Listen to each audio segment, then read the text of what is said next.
Sampai ketemu di channel ini. Di sini gue akan bercerita misteri horor yang berjudul Misteri Kamar Kos Nomor 4.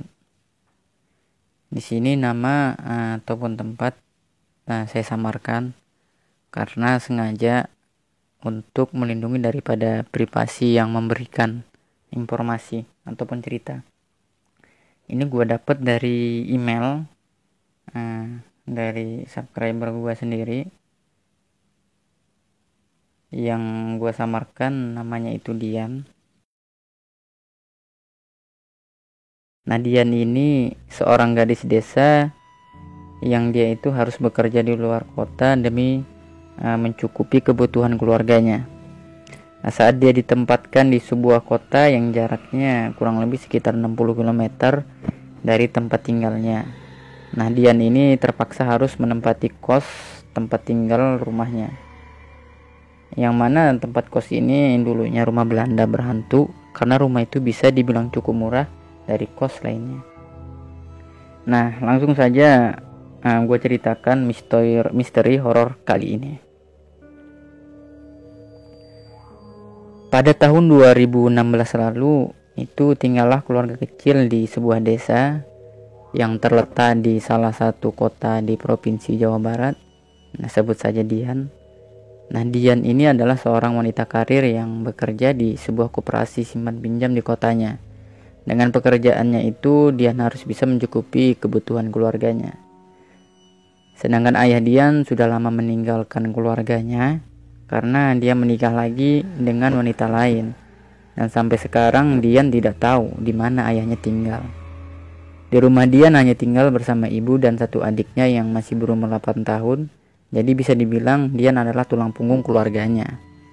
Dian adalah seorang wanita yang sedikit peka akan makhluk gaib karena di desa tempat tinggalnya itu sudah terbiasa dengan hal-hal yang berbau mistis. Kelebihan yang dimiliki Dian ini merupakan keturunan dari kakeknya yang sudah lebih dulu meninggal ketika dia masih kecil. Nah, karir Dian ini bisa dibilang cukup bagus karena kerja kerasnya. Dia sering mendapatkan upah tambahan dari atasannya. Syukurlah itu bisa digunakan untuk membantu biaya sekolah adiknya. Pekerjaan Dian ini tidak selalu ada di kotanya. Jadi 3 bulan sekali dia harus bersedia di rolling dari kantor satu ke kantor lainnya. Pada suatu hari Dian mendapat perintah dari atasannya bahwa dia akan dipindah ke luar kota untuk di rolling, dan jarak antara kota tempat Dian akan dipindah itu dengan rumahnya bisa dibilang cukup jauh, kurang lebih sekitar 50 km. Singkat cerita, tibalah Dian pindah ke luar kota. Dengan motor yang dimilikinya setiap harinya kecuali hari Sabtu Minggu, Dian harus menempuh perjalanan kurang lebih 100 km untuk pulang dan pergi dari rumah menuju ke kantor yang berada di luar kota tersebut. Rutinitas ini sudah dilakukan Dian selama 1 bulan lamanya. Melihat rutinitas itu, Dian ini ibunya tidak tega kalau melihat Dian yang setiap hari harus berangkat pagi pulang malam. Lalu ibunya pun bilang kepada Dian, "Nak, daripada kamu capek pulang malam terus, apa nggak sebaiknya kamu cari kos aja di sana?" ungkap ibunya. "Tapi Bu, nanti kalau saya kos siapa yang bantu ibu di rumah?" ungkap Dian. "Jangan pikirkan ibu, yang penting kesehatan kamu harus dijaga. Lagian di rumah kan ada Faisal adikmu," ungkap ibunya. "Ya udah deh Bu, kalau begitu nanti aku cari kosan di sana. Tapi ibu tenang aja, setiap hari Sabtu malam aku pulang kok," ungkap Dian. "Ya udah, yang penting kamu harus hati-hati dan jaga kesehatan ya Nak," ungkap ibunya. Nah, keesokan harinya tepat jam 6 pagi Dian pamit sama ibunya untuk berangkat kerja. Setelah pamit, dia langsung berangkat dengan menggunakan motor hingga sampai di kantor sekitar jam setengah 8 pagi. Nah, di kantor Dian punya teman yang bernama Erlin. Sesampai di kantor, Dian bertanya pada Erlin, teman kantornya, yang kebetulan dia tinggal di kota itu sendiri. "Lin, ada kos murah nggak deket sini?" ungkap si Dian. Buat apa Yan? Katanya lo gak mau ngekos, tanya Erlin balik. Ibu gua maksa, jadi terpaksa gua harus kos. Lagian seminggu sekali kan gua bisa pulang, jawab Dian. Bentar ya, ntar gua bantu cari info, ucap si Erlin. Nah, ketika jam istirahat kantor, Erlin mendatangi Dian, memberinya info bahwa di sekitar sini ada kos yang lumayan murah, dan mereka berencana melihatnya setelah pulang kerja nanti. Sore harinya sebelum pulang ke rumah, Dian dan Erlin mendatangi kosan tersebut dan melihatnya. Sesampainya di depan kosan, Dian sedikit tersentak karena kosan itu terlihat aneh dan sedikit menyeramkan. Dari luar bangunannya mirip banget dengan rumah kuno pada zaman Belanda dulu. Melihat itu Dian bilang pada Erlin, "Lin, rumahnya kok serem gini ya?" "Serem gimana Yan?" tanya Erlin balik. "Kayak rumah kuno gitu," ucap Dian. "Emang pemiliknya adalah pejuang veteran," ungkap si Erlin. "Oh gitu, pantesan rumahnya masih Belanda-Belanda gitu," jawab Dian sedikit lega. "Udah, ayo entar keburu malam," ajak Erlin menuju kamar itu. Mereka mengetuk pintu rumah itu. Setelah diketuk beberapa kali, akhirnya yang membukakan pintu adalah orang tua yang umurnya itu kira-kira 80 tahun. Dan mereka dipersilahkan masuk olehnya. Setelah mereka berbincang-bincang di ruang tamu, ternyata orang itu adalah pemilik rumah beserta kos yang akan Dian ditempati nanti. Namanya adalah Bapak Muhtar. Orangnya baik, kalau bicara sopan dan berwibawa. Setelah mengobrol soal harga dengan pemiliknya, mereka berdua diantar ke kosan untuk melihat keadaan kos dan kamar yang akan ditempati. Di situ totalnya ada 6 kamar. 4 di dalam dan 2 di luar, sedangkan kamar yang akan ditempati Dian itu adalah nomor 3. Melihat keadaan kos, Dian sedikit merasakan ada hawa yang berbeda di situ. Entah itu hanya perasaannya saja atau memang beneran ada.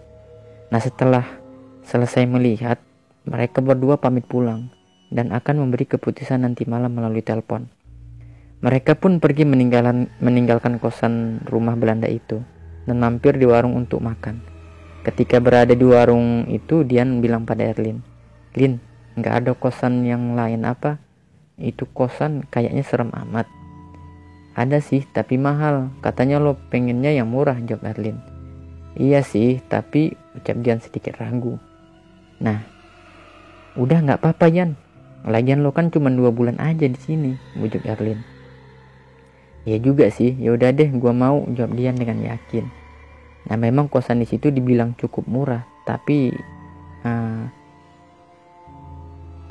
dari kosan lainnya itu dia terbilang paling murah. Harganya hanya 250.000 per bulan. Nah, setelah makan, mereka berdua berpisah dan pulang ke rumah masing-masing. Sesampai di rumah, Dian langsung menghubungi bapak kos dan memberinya keputusan bahwa dia akan tinggal di sana selama 2 bulan. Nah, keesokan harinya Dian berangkat ke kantor lebih pagi, karena dia akan mampir ke kosan dulu untuk membayar uang kos dan menata kamar. Nah, dia juga sudah membawa beberapa pakaiannya, karena Dian berencana untuk langsung menempatinya hari ini. Sebelum berangkat, Dian pamit sama ibunya dan berpesan sama Faisal, adiknya, agar tidak nakal dan mau membantuin ibunya di rumah. Setelah menempuh 1,5 jam perjalanan, sampailah Dian di kosannya. Sampai di sana, dia langsung menemui bapak kos dan beliau memberikan kunci kamarnya kepada Dian. Dian langsung menuju ke kamarnya yang nomor 3. Dan pagi itu suasana kosan lumayan ramai karena tetangga kamarnya pada bersiap-siap akan memulai aktivitasnya masing-masing. Sampai berjalan menuju ke kamarnya, Dian menyapa beberapa orang penghuni kosan lainnya. Hingga sampai Dian itu di kamarnya, Dian membuka kamar itu. Nah, setelah dibuka ternyata kamarnya itu terlihat rapi banget. Namun hanya ada beberapa sedikit berdebu. Ya maklumlah, karena mungkin ya kamar itu sudah lama kali nggak ditempatin. Nah, awalnya Dian ini ingin membersihkan debu-debu yang menempel di meja dan lemari itu, tapi karena waktunya sudah mepet, Dian pun hanya menaruh barang-barangnya di atas kasur. Kemudian dia bergegas berangkat ke kantor. Sesampai di kantor, Dian menemui Erlin dan meminta tolong untuk membantunya membereskan kamar kos setelah pulang dari kantor nanti. Dan Erlin pun mau membantu Dian. Sepulang dari kantor, mereka langsung menuju ke kosan dan membersihkan kamar yang masih berdebu. Nah, ketika sedang bersih-bersih itu, sekilas Dian melihat ada suara langkah kaki yang sedang berjalan ke arah luar jendela. Nah, spontan Dian langsung menengok keluar jendela, tapi tidak ada siapapun yang dia lihat. Dan anehnya di luar jendela itu bukanlah jalan yang melainkan kebun yang mungkin kepunyaan bapak kos tadi. Dian pun mengabaikannya. Dia mengira mungkin itu bapak kos yang memang lagi di kebun. Lalu mereka lanjut bersih-bersih kamar. Nah, setelah bersih-bersih kamar, Erlin pamit pulang dan Dian mulai tinggal di kosan itu. Malam itu ketika sedang tiduran santai di kamar, tiba-tiba Dian merasakan ada hawa negatif di rumah itu. Nah, dengan spontan Dian pun melihat ke berbagai penjuru kamarnya. Ketika Dian sedang fokus memperhatikan kamarnya, tiba-tiba ada yang mengetuk pintu jendelanya dari luar. Spontan Dian kaget, karena setahu Dian di luar jendela itu tidak ada jalan, hanya melainkan kebun. Dan dari situ Dian pun merasa ada yang tidak beres dengan kamar yang ia tempati ini. Dia merasa ada yang tidak suka kalau Dian menempati kamar ini. Tapi ya sudahlah, yang memang yang penting Dian tidak ada niat mengganggunya. 1 minggu kemudian Dian tinggal di kosan itu tidak ada apa-apa. Tapi setelah 1 minggu kemudian, tepatnya hari Kamis sepulang dari kantor, Dian akan berencana akan mandi. Letak kamar mandinya itu ada di ujung belakang dan itu hanya ada satu. Jadi kalau mau mandi itu harus gantian dengan penghuni kos lainnya. Malam itu sekitar jam 7 ketika Dian sedang berjalan menuju kamar mandi, dia melewati satu kamar yang ada di sebelah kamarnya, yaitu kamar nomor 4.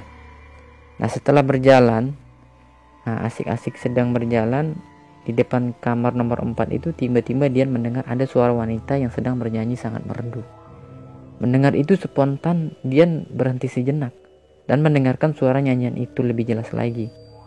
Nah, setelah didengar lebih jelas, ternyata suara nyanyian itu bersumber dari dalam kamar nomor 4. Tidak ada perasaan aneh ataupun takut waktu itu, karena memang Dian menganggap itu adalah suara penghuni kamar nomor 4 tersebut.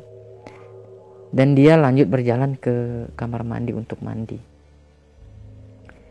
Nah, pada malam harinya, ketika Dian sedang sibuk menyelesaikan pekerjaan yang tadi belum dia selesaikan di kantor, tiba-tiba samar-samar dia mendengar suara nyanyian merdu dari seorang wanita yang tadi sempat dia dengar.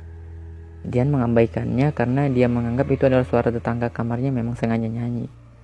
Singkat cerita, sudah 1 bulan nih lamanya Dian tinggal di kosan itu.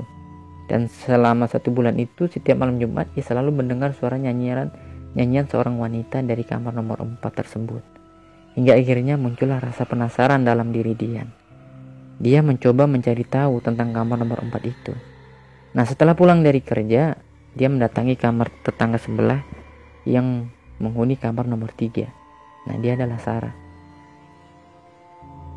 "Mbak Sarah, boleh saya bertanya sesuatu?" tanya Dian kepada Sarah. "Boleh, Mbak. Mau tanya apa memang?" "Kalau nomor 4 itu dihuni siapa ya, Mbak?" "Oh, setahu saya kamar itu kosong, Mbak." Mendengar itu Dian sedikit tersentak. Lalu dia lanjut bertanya, "Sengaja dikosongin apa belum ada penghuninya ya?" "Waduh, kalau itu saya kurang tahu, Mbak Dian. Soalnya saya juga masih baru sih. Coba tanya Mbak Rati di kamar nomor 1, ucap Sarah yang tidak tahu banyak tentang kamar itu. "Oh gitu ya, ya udah deh, makasih ya Mbak. Nanti saya tanya ke sana," ungkap Dian. Lalu Sarah balik bertanya kepada Dian, "Kalau boleh tahu ada apa ya Mbak?" Enggak kok, teman saya ada yang pengen kos di sini," ucap Dian sambil berbohong. Dian ini nggak mau mengatakan sebenarnya pada Sarah karena tidak ingin Sarah ikut penasaran ketakutan nantinya. Setelah itu Dian segera pamit dari kamar Sarah dan menuju ke kamar Rati. Tapi waktu itu Rati sedang tidak ada di kamar. Dian kembali ke kamarnya dan menunggu Rati kembali. Nah, sekitar jam 7 malam akhirnya Rati datang dan Dian langsung mendatangi kamar Rati. Sesampainya di kamar Rati, Dian pun bertanya, "Maaf mengganggu Mbak?" Iya Mbak Dian, ada yang bisa saya bantu?" jawab Rati dengan sopan. Lalu Dian mulai bertanya, "Gini Mbak, saya mau tanya, kamar nomor 4 itu dihuni siapa ya?" Mendengar pertanyaan itu, Dian Ratih terlihat gugup. Lalu Ratih menjawab, "Itu kamar kosong, Mbak. Mending Mbak Dian jangan tanya soal kamar itu lagi deh." Mendengar jawaban itu, Dian semakin penasaran. Dalam hati dia bilang, kalau itu beneran kamar kosong, terus suara nyanyian itu suara siapa? Dian pun kembali bertanya kepada Ratih, "Memangnya kenapa Mbak Ratih?" Nah, awalnya Ratih ini enggan menjawab, tapi karena Dian terus mendesaknya, akhirnya Ratih ini membuka omongan. "Sejak saya kesini, kamar itu udah kosong, Mbak. Saya tidak tahu kenapa Bapak kos mengosongkan kamar itu. Beberapa kali ada orang yang baru ingin menempati kamar itu, tapi tetap saja nggak boleh." Mendengar itu, Dian pun membuka omongan kepada Ratih. "Setiap malam Jumat itu saya selalu mendengar suara wanita nyanyian dari kamar itu, Mbak. Awalnya saya kira kamar itu ada orangnya, jadi saya abaikan.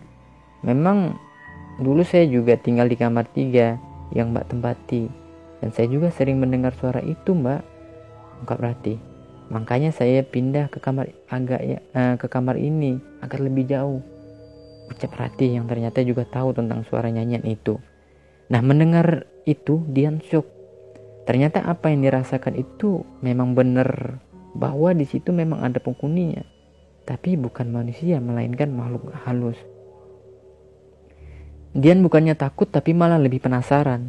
Dia pengen masuk ke kamar tersebut untuk melihatnya, tapi kamar itu terkunci rapat. Keesokan harinya sebelum berangkat kerja, diam-diam Dian mendatangi kamar itu dan mengintip dari sela-sela lubang kunci. Nah, ketika mengintip samar-samar dia melihat ada sebuah lukisan yang tergantung di dinding. Nah, lukisan itu tidak terlalu jelas karena kondisi kamarnya memang lumayan gelap. Nah, ketika sedang memperhatikan lebih jelas lagi lukisan itu melalui lubang kunci, tiba-tiba Dian dikagetkan oleh kedatangan bapak kos dari belakang. "Apa yang kamu lakukan di situ, Nak?" ungkap bapak kos. Nah, spontan Dian kaget karena tiba-tiba saja bapak kos sudah berada di belakangnya. Dengan gugup Dian menjawab, "Enggak Pak, saya cuma kebetulan lewat aja kok." Lalu bapak kos menjawab, "Ya sudah, kamu berangkat kerja sana." Lalu Dian bilang ke bapak kos, "Pak, saya mau pindah ke kamar ini, boleh nggak Pak?" "Memangnya kamar kamu kenapa, Nak?" tanya bapak kos balik. "Saya kurang nyaman Pak dengan kamar saya yang saya tinggali sekarang. Jadi saya pengen pindah," jawab Dian agar diperbolehkan pindah ke kamar itu. "Nah, kamar itu tidak bisa ditempati," jawab bapak kos dengan singkat. "Memangnya kenapa Pak?" tanya Dian kembali penasaran. "Kamu tidak perlu tahu," jawab bapak kos dengan singkat lagi.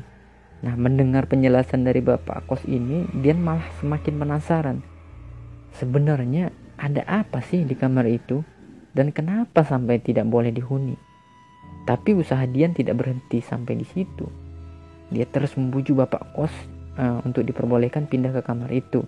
Hingga akhirnya Dian diperbolehkan pindah ke kamar nomor 4 itu dengan sebuah syarat. "Ya udah, kalau kamu memang memaksa, tapi selama Nak Dian tinggal di kamar itu, Nak Dian tidak boleh tidur dengan memposisikan kepala ke arah utara. Dan jangan pernah memindahkan apapun yang sudah tertata di kamar itu." Mendengar itu, Dian pun bertanya, "Memangnya kenapa Pak?" tanya balik Dian. "Kalau Nak Dian bersedia dengan yang Bapak katakan tadi, Nak Dian boleh tinggal di kamar itu. Tapi kalau tidak ya sudah," jawab Pak Kos dengan singkat. Akhirnya dengan percaya diri Dian menjawab, "Sudah Pak, saya bersedia," ungkap Dian kembali. Nah, setelah perbincangan pagi itu dengan bapak kos, Dian pun segera berangkat ke kantor dan berniat pindah ke kamar itu besok. Karena kebetulan besok tanggal merah, sepulang dari kantor Dian pun mengawasi barang-barangnya untuk persiapan pindah ke kamar itu. Nah, keesokan harinya Dian mulai menempati kamar nomor 4 itu. Nah, setelah diberi kunci sama bapak kos, perlahan-lahan Dian membuka kunci pintu kamar itu. Setelah melihat-lihat, Dian membuka pintunya. Tiba-tiba dia dikagetkan oleh suara Ratih yang tiba-tiba datang dari belakangnya. "Mbak Dian," ucap Ratih memanggil Dian. Mendengar itu spontan Dian kaget. Lalu Ratih bertanya, "Mbak Dian ngapain ke kamar itu?" Mbak Ratih, bikin kaget aja. Saya mau menempati kamar ini, jawab Dian dengan kaget. Lalu Rati berjalan mendekati Dian dan lanjut berucap. Kamu serius mau menempati kamar ini? Tanya Rati dengan ekspresi gugup. Lalu Dian menjawab, ya serius mbak, saya penasaran dengan suara wanita yang menyanyi itu. Tapi belum sempat Rati melanjutkan pembicaraannya, Dian menyahut. Udah, saya nggak apa-apa kok mbak Rati, ucap Dian dengan meyakinkan Rati. Nah, Dian membuka kamar itu dan masuk. Karena penasaran, Rati juga ikut masuk ke kamar itu bersama Dian. Nah, sesampainya di dalam ternyata kondisi kamarnya sangat berantakan. Kamarnya cukup luas. Ada satu tempat tidur, lemari, cermin, meja kayu yang sudah lapuk. Dan juga ada satu buah kursi goyang dan lukisan wanita yang sebelumnya pernah dia lihat Dian ketika melihat lubang kunci dari pintu. Kamar ini sepertinya sudah lama tidak ditempati, karena terlihat dari sarang laba-laba yang bersemayam di sebuah pojokan atap kamarnya. Lalu Dian membersihkan kamar itu sambil sedikit dibantu Rati. Nah, ketika sedang sibuk membersihkan kamar, sekejap mereka terdengar ada suara anak kecil yang tertawa lirih. Mendengar itu spontan mereka berdua saling menatap diam, lalu Rati berucap, Mbak Dian yakin mau menempati kamar ini? Yakin mbak. Kalau mau Mbak Rati bisa sering-sering main ke sini, atau mau tidur di sini juga nggak apa-apa kok, ucap Dian sambil tersenyum. Lalu Rati menjawab, enggak deh, makasih, ungkap Rati kembali. Nah, tidak lama kemudian Rati pamit keluar meninggalkan kamar itu dan Dian lanjut membersihkan kamar sendiri. Nah, setelah 30 menit kemudian akhirnya kamar itu sudah bersih dari debu-debu yang menempel. Kemudian Dian mengambil barang-barangnya dari kamar sebelumnya dan memindahkannya ke kamar itu. Dian mendekati lemari yang ada di situ dan akan menaruh bajunya di dalam. Ketika akan membuka pintu lemari, sekejap Dian mendengar suara yang tadi disempat didengarnya lagi, yaitu suara tertawa lirih anak kecil. Lalu spontan Dian langsung menoleh berbagai penjuru kamarnya tetapi tidak melihat ada siapapun. Nah, pelan-pelan Dian membuka pintu lemari. Dan setelah terbuka, di dalam lemari itu Dian melihat ada sebuah mainan, yaitu congklak tua yang terbuat dari kayu. Nah, melihat itu Dian berpikir, apa ini ada hubungannya dengan suara anak kecil tadi? Dian pun memindahkan mainan itu ke meja dan menaruh baju-bajunya ke dalam lemari. Nah, setelah itu Dian melihat-lihat keadaan luar kamar dari pintu jendela. Yang di luar jendelanya itu adalah sebuah perkebunan dan terdapat satu pohon asem yang sangat besar. Sepertinya pohon itu sudah berumur puluhan tahun ya. Dan pohon itu ya memang menambah suara horor kamar nomor 4 itu. Nah, tidak lama kemudian dari luar bapak kos memanggil Dian. Dian pun keluar kamar. Sampai depan kamar, bapak kos bertanya, gimana dengan kamarnya nak? Nyaman pak, saya suka, ucap Dian sambil tersenyum.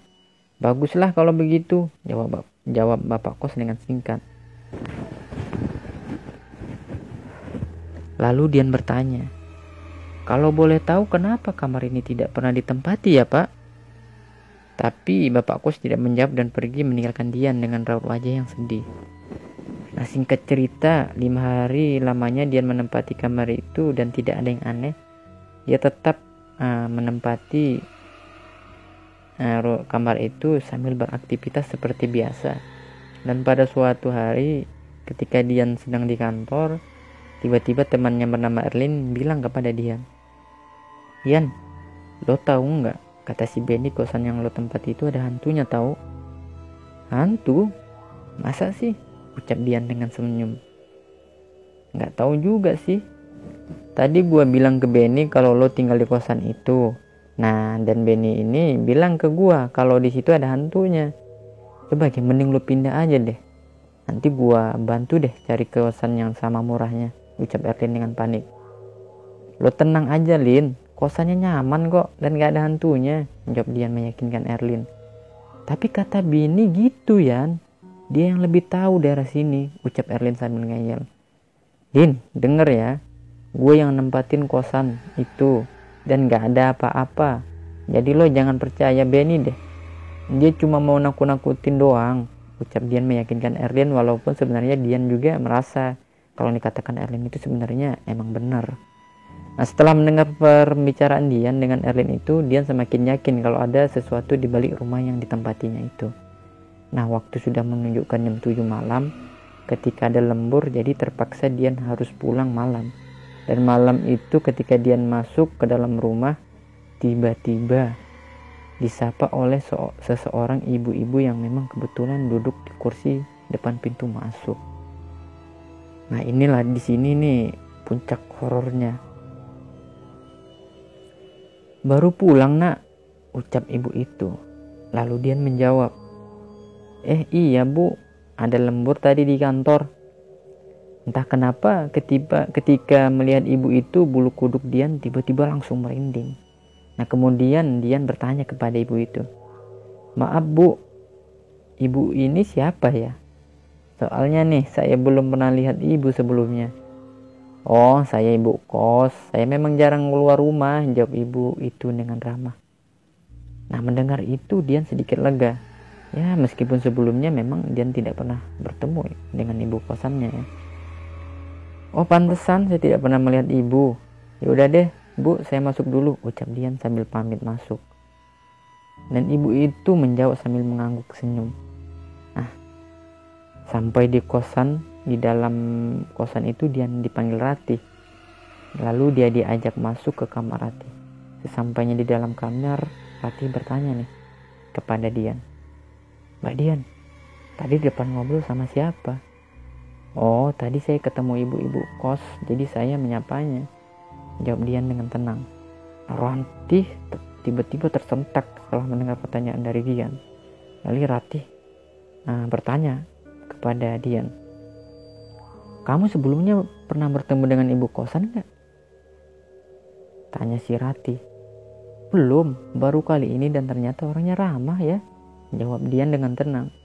Lalu Ratih mengatakan sesuatu yang membuat Dian berpikir. "Kamu pernah berpikir gak kemana ibu kosan selama ini? Ketika kamu tinggal di sini, kok belum pernah melihat ibu itu?" Tanya si Ratih. "Enggak, tapi katanya Melu tidak pernah keluar rumah. Memangnya kenapa?" jawab Dian penasaran. Lalu Ratih mengatakan sesuatu yang membuat Dian bingung. "Mbak, selama 2 tahun lebih saya tinggal di sini ya. Saya juga tidak pernah melihat ibu kosan sama sekali. Dan kata anak yang tinggal di sini dulu, di sini ada rumah yang ditinggali bapak kos sendiri." Dian pun semakin penasaran dengan semua itu. Nah, setelah mendengar penjelasan dari Ratih, dia pamit ke kamarnya. Tapi sebelum pergi ke kamarnya, Dian sempat melihat ke depan rumah yang tadi terdapat ibu-ibu kos yang sedang duduk. Tapi setelah dia melihatnya, dia semakin kaget. Ternyata ibu kosan tadi sudah tidak ada di tempat itu. Entah kemana perginya. Lalu Dian pun mengacuhkan itu. Mungkin dia berpikir ibu itu sudah pulang. Nah, malam harinya Dian tidak bisa tidur karena memikirkan kejanggalan ini. Ketika sedang memikirkan itu, tidak sengaja Dian melihat lukisan wanita yang tergantung di dinding, dan ketika itu juga dia ingin ingat sesuatu. Bahwa lukisan wanita itu sangat mirip dengan ibu kos yang tadi sedang duduk di depan. Dian semakin bingung dibuatnya. Dia lekas mengambil selimutnya untuk tidur. Tapi sebelum Dian tertidur, tiba-tiba kursi goyang yang berada di kamarnya itu terlihat sedang bergerak-gerak sendiri. Nah, spontan Dian langsung melempar kursi itu dengan bantal. Dan setelah dilempar, kursi itu sudah tidak bergerak lagi. Nah, Dian penasaran, kenapa kursi itu tiba-tiba bergoyang sendiri. Pelan-pelan Dian berjalan mendekati kursi itu, lalu tiba-tiba Dian mendengar ada suara yang memang mengetuk pintu kamarnya. Tok tok tok tok. Langsung spontan Dian kaget, lalu Dian berucap, "Siapa?" Tapi tidak ada jawaban. Dian pun segera membuka pintu kamarnya dan ternyata datanglah Ratih. Dia datang sambil membawa beberapa bawang putih yang sudah diikat. Melihat kedatangan Ratih, Dian mempersilahkannya untuk masuk. Sesampai di dalam kamar, Ratih memberikan serentengan bawang putih yang dibawanya sambil berucap, "Belum tidur kan Mbak Dian?"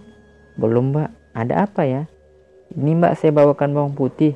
Katanya sambil bawang putih bisa menjauhkan kita dari gangguan hantu," ungkap si Ratih. "Ini Mbak, saya bawakan bawang putih, katanya bawang putih ini bisa menjauhkan kita dari gangguan hantu," ungkap si Ratih tadi. Waduh, nggak usah repot-repot Mbak Ratih. Udah terima aja biar kamu nggak diganggu hantu, ungkap si Ratih. Nah, karena memang si Dian ini nggak mau mengecewakan si Ratih, dia tetap aja menerima bawang putih itu. Nah, setelah itu si Ratih ini pamit lah ceritanya ke kamarnya sendiri. Dan Dian ini juga masuk lagi kan ke kamarnya, mencoba untuk tidur kembali sambil mengambil posisi tidur karena dia memang nggak mau telat besoknya ke kantor. Nah, sebelum tidur, sesekali Dian ini memang mandangin kursi itu, kursi gue yang tadi, yang sempat gerak-gerak sendiri. Tapi kali ini kursi itu memang terlihat tenang. Pagi pun tiba, dikarenakan malamnya tidak ada apa-apa. Setelah dari kejadian itu, pagi itu pun Dian memulai aktivitasnya ke kantor. Dan selama di kantor memang Dian terus memikirkan kejadian tentang ibu kos yang semalam ditemuinya. Lalu dia berpikir, sebenarnya ada apa ya dengan ibu kosan itu? Kenapa dia tidak pernah keluar rumah? Dalam hatinya si Dian itu berpikir. Nah, akhirnya Dian pun mempunyai inisiatif lah untuk menanyakan hal ini ke tetangga rumah kosannya. Sebenarnya Dian juga menanyakannya kepada Benny, tapi tidak jadi karena Dian tidak ingin nantinya Erlin ini tahu. Nah, sepulangnya dari kantor ini, Dian mengajak Ratih lah untuk mendatangi salah satu tetangga rumah itu. Dan Ratih pun mau menemani Dian untuk mendatangi tetangga tersebut. Nah, mereka pun datang ke salah satu rumah tetangganya. Sesampai di rumah itu, mereka juga dipersilahkan masuk dan mereka duduk juga di ruang tamu. Mbak ini yang tinggal di kosan Pak Muhtar ya? Tanya ibu penghuni rumah itu.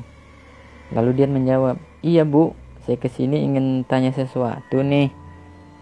Oh, mau tanya apa ya? Saya mau tanya tentang ibu kosan tempat kami tinggal Bu. Dijawablah sama ibu itu. Waduh, soal itu saya juga kurang tahu, soalnya saya baru beberapa tahun tinggal di sini. Nah, coba tanya deh ke Pak Imron yang rumahnya dekat musola itu, ucap ibu itu kepada mereka berdua. Nah, Dian dan Ratih ini segeralah mereka itu mendatangi rumah Pak Imron, karena memang nggak terlalu jauh sih jarak mereka juga kan. Dan tidak lupa juga mereka itu mengucapkan terima kasih lah kepada penghuni rumah tadi. Nah, sesampainya di rumah Pak Imron ini juga mereka juga dipersilahkan masuk. Nah, awalnya memang Dian ini mengira Pak Imron ini masih muda. Ternyata beliau itu sudah amat tua. Ya, seumuran Pak Muhtar lah, bapak kos mereka itu. Dulu sekitar tahun 60-an, Pak Muhtar ditimpa musibah yang bertubi-tubi. Bu Narsi, istrinya Pak Muhtar, telah meninggal dunia tepat ketika Bu Narsi melahirkan seorang anak gadis yang dinamakan Asti. Asti merupakan anak kedua dari Pak Muhtar. Setelah kepergian Bu Narsi, beberapa hari kemudian Asti, anak gadis yang dilahirkan Bu Narsi, pun menyusul ibunya. Kepergian ibunya hingga tinggallah Pak Muhtar dan satu anak laki-laki yang sekarang sedang mengabdi sebagai TNI. Nah, informasi inilah yang mereka dapatkan dari Bapak Muhtar tadi. Langsung mereka berdua ini langsung shock mendengar penjelasan dari Pak Imron. Lalu si Dian ini bertanya kembalilah kepada Pak Imron tadi. Kalau boleh tahu Pak, Bu Narsi dan Asti dimakamkan di mana ya Pak ya? Soalnya kami pengen melihat juga, kata si Dian. Nah, dijawablah sama Pak Muhtar tadi. Mereka itu dimakamkan di perkebunan belakang rumah kosan mereka, kata Pak Muhtar. Nah, mendengar itu dalam hati Dian berkata, pantas saja aku sering mendengar ada yang mengetuk pintu jendela dari luar. Apa jangan-jangan, dalam hati si Dian nih berpikir kan. Nah, setelah mendapatkan informasi dari Bapak Imron, mereka pun kembali ke kosan. Dan malam itu Ratih tidak berani tidur di kamarnya sendiri karena takut setelah mendengar penjelasan dari Bapak Imron tadi. Nah, akhirnya malam itu Ratih itu kan tidur satu kamar dengan Dian. Ya, walaupun dia tahu kalau kamar itu sebenarnya berhantu, tapi daripada tidur sendiri lebih baik tidur berdua, dalam hati si Ratih. Nah, hari berikutnya, tepat hari Kamis nih, malam Jumat, ketika Dian dan Ratih sama-sama sudah terlelap tidur di kamar nomor 4, tiba-tiba saat tengah malam Dian terbangun dari tidurnya. Nah, setelah terbangun, Dian tidak terlihat ataupun tidak melihat Ratih yang tadi tidur di sebelahnya. Nah, Dian pun kaget sambil mencari Ratih. Lalu ketika dia sedang sibuk mencari Ratih nih ya, dia melihat ada seorang anak perempuan yang membelakanginya sedang bermain congklak kayu di atas meja tadi. Dian mengira yang bermain congklak itu adalah Ratih dan Dian pun memanggilnya. "Mbak Ratih, ngapain di situ? Nggak tidur?" kata si Dian tadi nih. Dan anak perempuan itu memalingkan badannya ke arah Dian. Nah, spontan Dian kaget melihat anak perempuan itu, yang ternyata dia bukan Ratih. Anak itu lalu